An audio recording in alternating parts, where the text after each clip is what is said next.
আমার মা মন্দিরের মায়ের ভোগের প্রসাদ। এখন বাচ্চারা দেখেন খাবার জন্য কীরকম করছে, মানে ওদের মার প্রসাদ দেখলে ওরা একদম পাগল হয়ে যায়, মার প্রসাদ খাবেই।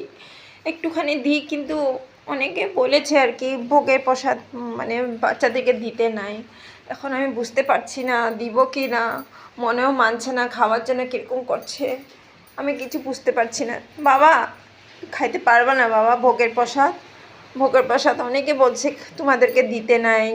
হ্যাঁ বাবা, তোমরা খাওয়া না বাবা। হ্যাঁ, মা তো সবসময় আসে তোমাদের সাথে। হ্যাঁ হ্যাঁ হ্যাঁ মা, ভোগের প্রসাদ খাইতে নাই বলে হ্যাঁ মানা করছে অনেকে। আমি কী করবো মা? দিব?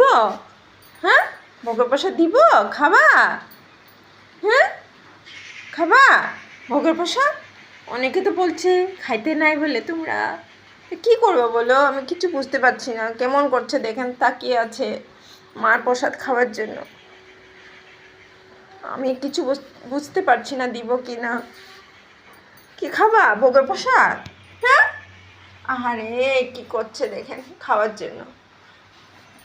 তোমরাই বলো আমি ভোগের প্রসাদ এদেরকে দিব কি না, তোমরাই বলো। আমি কিছু বুঝতে পারছি না, কিছু বুঝতে পারছি না।